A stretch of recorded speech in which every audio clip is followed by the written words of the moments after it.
Har Har Mahadev friends. 2026-এ Shivratri 15 তারিখ না 16 তারিখ, এই নিয়ে অনেক প্রশ্ন আছে। আর শিবরাত্রি মানেই হচ্ছে নানানজনের নানান প্রশ্ন, যে কি মন্ত্র উচ্চারণ করব, কিভাবে পুজো করব, বিধিটা কীরকম, বা ফুল সামগ্রী কী কী লাগে, উপকরণ, অনেকের অনেক কনফিউজ থাকে। তো আমি যেগুলো আজকে শেয়ার করছি এই ভিডিওর মাধ্যমে, তো তোমাদের এটা খুব কার্যকারী ভিডিও হবে শিবরাত্রি 2026-এর। আর মহাদেবের ভক্ত আমার বেশিরভাগ ফ্রেন্ডরাই, তারা জানি যে মহাদেবকে ভালোবাসেন এবং শিবরাত্রি ব্রত অবশ্যই করবে, শিবরাত্রি পালন করবে। তো শিবরাত্রি এবার হচ্ছে 15 তারিখ আর 16 তারিখ, দুদিন পড়েছে। মানে এই বছর একটু কঠিন পরীক্ষা নিতে চলেছে মহাদেব। কঠিন পরীক্ষাটা কি, যারা সংযম করবে তারা শনিবার দিন অবশ্যই সংযম করতে হবে। মানে 14 তারিখ একবেলা চাল খেতে পারে, অন্ন, আর একবেলা হচ্ছে রুটি খেতে পারে।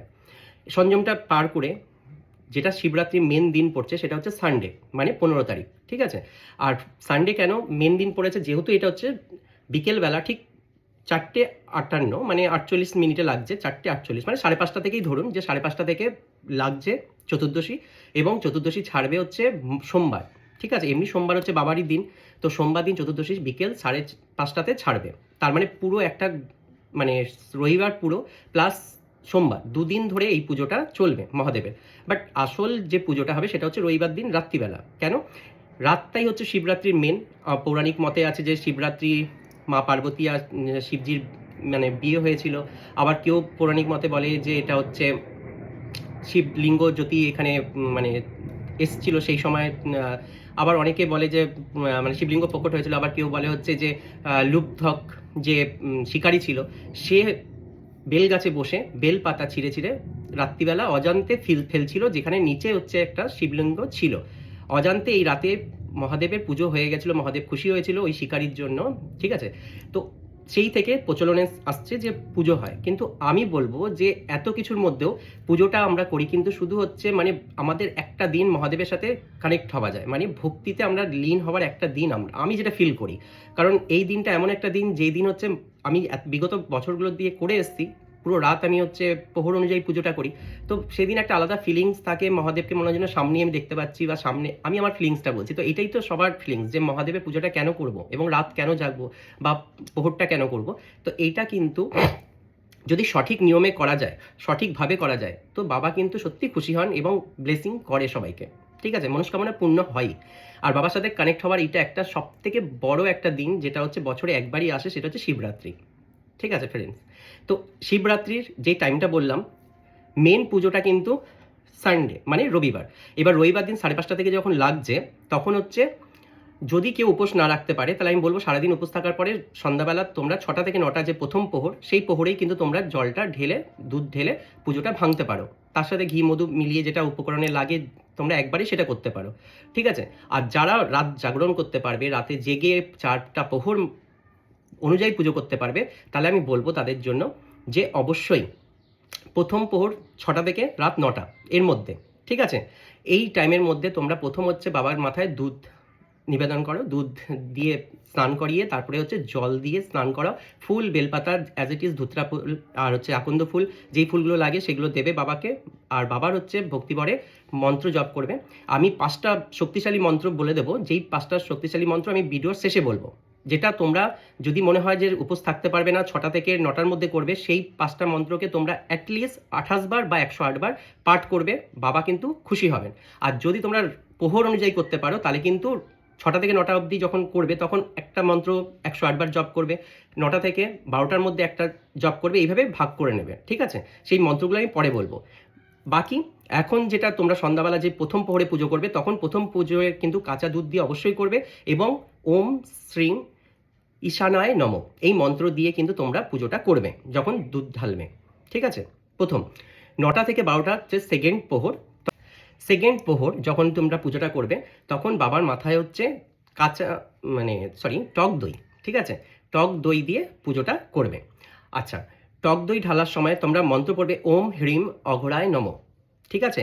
এই মন্ত্রগুলো কিন্তু খুব ইম্পর্টেন্ট তখন, ঠিক আছে। আর তার সাথে তোমরা হচ্ছে ডাবের জল, তোমরা দুধের মধ্যে তোমরা আগেই পঞ্চশস্য মিলাতে পারো, কেউ হচ্ছে মুসুরির ডালও দিতে পারে, এক একটা প্রতিকার থাকে, তুমি তোমার মতন করে তুমি আখের রসও দিতে পারো, ঠিক আছে। বা তোমার মনে হয় যে বাবাকে তুমি হচ্ছে গঙ্গা জল দিয়ে স্নান করাবে, সেই গঙ্গা জল দিয়ে তুমি করাতে পারো, কিন্তু তোমাকে ভাগগুলো বুঝে নিতে হবে। সরি। এবার 12টা থেকে যেটা 3টে অবধি সময়, সেই সময় তোমরা হচ্ছে সবাই ঘি দিয়ে বাবাকে স্নান করাবে, ঠিক আছে? ঘিয়ের নিবেদন করলে তার সাথে তোমরা আগেই হচ্ছে তোমরা গোলাপ জলও দিতে পারো, তোমাদের ইচ্ছা সেটা, ঠিক আছে? কিন্তু মেন যে 4টে জিনিস সেটা লাগে, সেটা হচ্ছে যদি রাত 2টো থেকে তুমি যদি মানে 12টা থেকে যদি 3টের মধ্যে করো, তাহলে কিন্তু তোমাকে ঘি দিয়ে পুজোটা করতে হবে, বাবার মাথায় ঘি দিতে হবে, ঠিক আছে?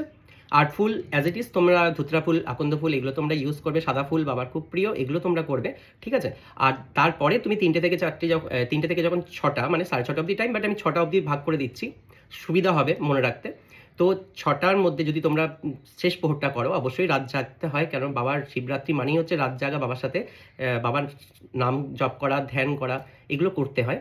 তো 3টে থেকে 6টার মধ্যে তোমরা হচ্ছে গুড়, ঠিক আছে, বাবাকে হচ্ছে তোমরা মধু দিতে পারো সেই সময় গুড় দিতে পারো, বা আখের রস সেই সময় দিতে পারো, ঠিক আছে? এতে কিন্তু মঙ্গল স্ট্রং হয়, বা তার সাথে তোমাদের হচ্ছে বাধা বিপত্তিগুলো কেটে যায়, বাবা এতে খুশি হন। আর প্রত্যেকবার কিন্তু মনে রাখবে বেল পাতা অবশ্যই দেবে, আর প্রত্যেকবার মনে রাখবে যে যখনই যেটা নিবেদন করছো তারপরে কিন্তু জল দেবে, জল কিন্তু ঢালবেই, ঠিক আছে? মানে ঘি দিয়েও দেওয়ার পরেও জল দেবে, বা তোমার মধু দেওয়ার পরেও তুমি জল দেবে, বা তোমার হচ্ছে যদি মনে হয় দই দিয়েছো তারপরেও কিন্তু জলটা কিন্তু দেবেই, ঠিক আছে? প্রত্যেকটা বার, এটা আমি আলাদা করে বলছি না।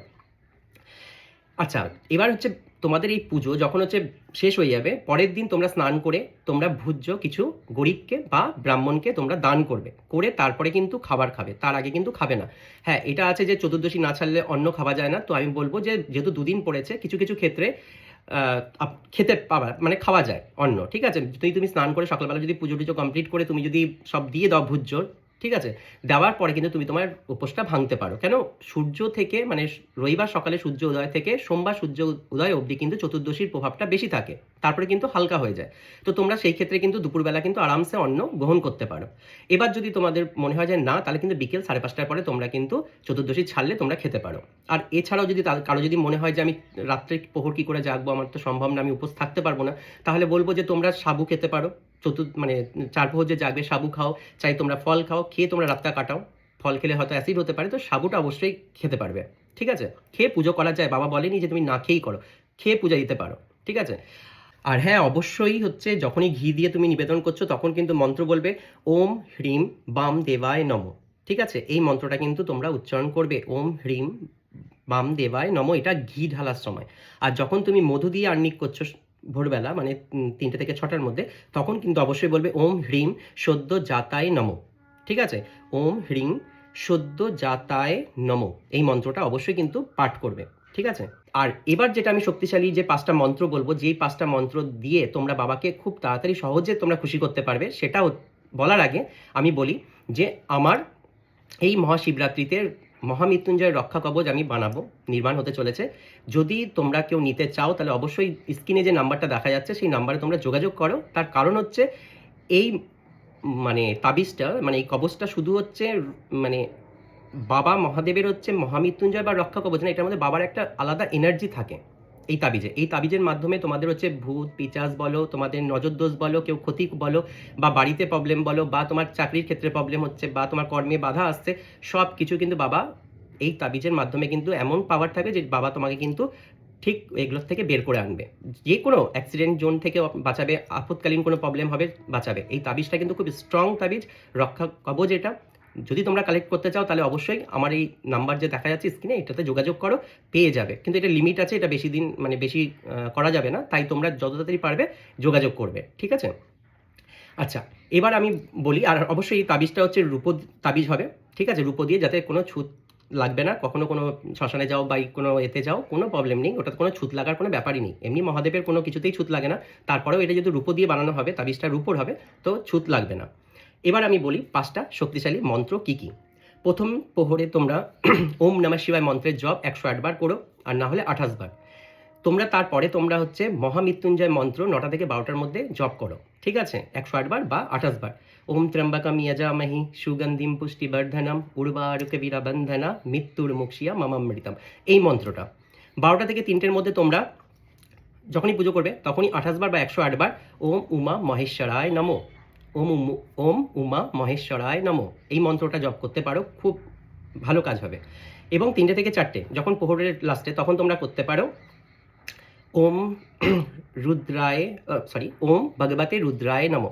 ওম নমো ভগবতে রুদ্রায় নমো, এই মন্ত্রটা জপ করবে 108 বার, দেখবে এটার কাজ কত, ঠিক আছে, খুব ভালো ফল পাবে। আর লাস্ট যখন তোমার ভুজ্জি দেওয়ার আগে সকালের পুজো, তখন অবশ্যই করবে ওম নমঃ শিবায় মা পার্বতীপতি মহাদেবায় নমো। ওম নমঃ শিবায় মা পার্বতীপতি মহাদেবায় নমো, এটা 108 বার বা 28 বার জপ করবে, দেখবে তোমার পুজো শিবরাত্রি সফল হবে। তো যদি ভিডিওটা সত্যি ভালো লাগে, তোমাদের ইম্পর্টেন্ট মনে হয়, ইনফরমেশন ঠিক ছিল, তো এটা শেয়ার করে দাও, কারণ অন্যরাও কিন্তু জানতে পারবে। অনেকেই কনফিউজ থাকে পুজো কিভাবে করব না করব, তো এই ভিডিওটার মাধ্যমে কিন্তু তারা সুন্দরভাবে পুজোটা করতে পারবে। আর আমি কিন্তু বারবার বলছি, ফুল বেলপাতা একই নিয়মে দেবে, বাট জিনিসগুলো আলাদা আলাদা তোমরা এইভাবে দিতে পারো, ঠিক আছে?